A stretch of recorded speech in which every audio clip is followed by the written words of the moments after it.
انسان کو بس اچھے کام کرتے رہنا چاہیے تاکہ ہماری دیکھا دیکھی دوسرے لوگ بھی فلاح کے کاموں کی طرف راغب ہو جائیں۔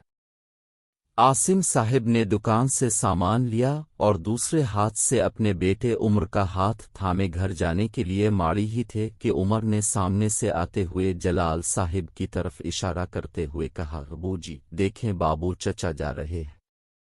جلال صاحب کی کمر ضعیفی کی وجہ سے جھک گئی تھی اور نظر بھی خاصی کمزور ہو گئی تھی، لیکن اپنے گھر کا سودا سلف خود ہی لاتے تھے۔ عاصم صاحب نے آگے بڑھ کر انہیں سلام کیا اور ان کے ہاتھوں سے سامان کے تھیلے لے کر خود پکڑ لیے۔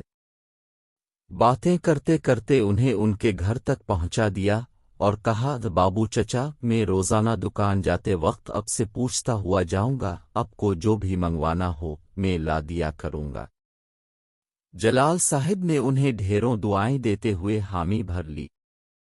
وہاں سے نکلتے ہی عمر نے پوچھا، ابو جی بابو چچا کا گھر تو دوسری گلی میں ہے، روزانہ ان کا سودا لا کر دینے میں آپ کو مشکل نہیں ہوگی؟ عاصم صاحب نے چلتے چلتے اسے دیکھا اور کہا، مشکل کیسی، اسی بہانے تھوڑی چہل قدمی بھی ہو جائے گی اور بابو چچا کا کام بھی ہو جائے گا۔ اگر ہم سب اسی طرح ایک دوسرے کی مدد کرتے رہیں تو ہمارے معاشرے میں یکجہتی کی فضا قائم ہو جائے گی، سمجھے؟ اور عمر نے اپنا گول مٹول سر ہلا دیا۔ عمر اور اس کا بھائی نوفل تخت پر بیٹھے دادی جان سے قرآن پاک پڑھ رہے تھے، برابر میں رضیہ بھی آگے پیچھے نل نل کر قاعدہ پڑھ رہی تھی۔ رضیہ غریب گھر کی بچی تھی اور ان کے گھر ہلکا پھلکا کام کرنے کے لیے آتی تھی۔ اب دادی جان نے اسے قرآن پاک سکھانے کی غرض سے قاعدہ پڑھانا شروع کیا تھا۔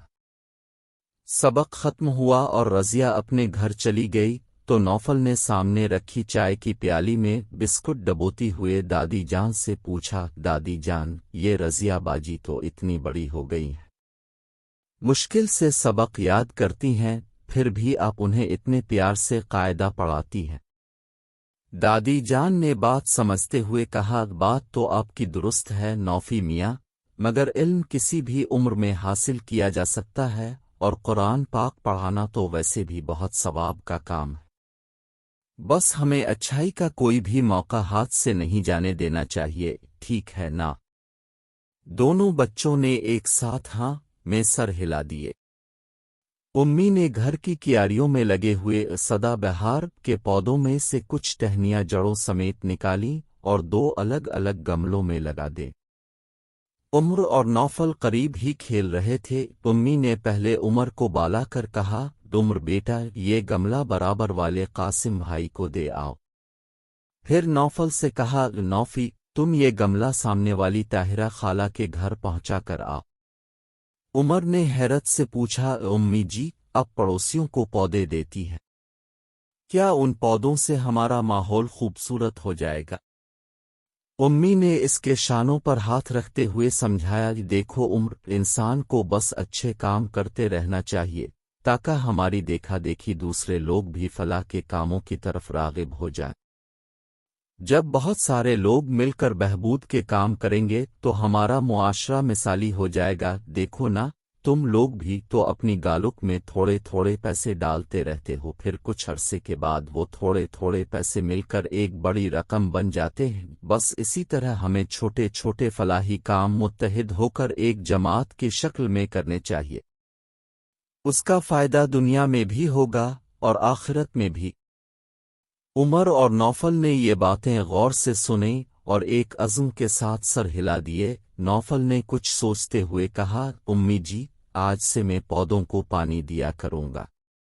عمر فوراً بولا، اور میں دادی جان کے پیر دبایا کروں گا۔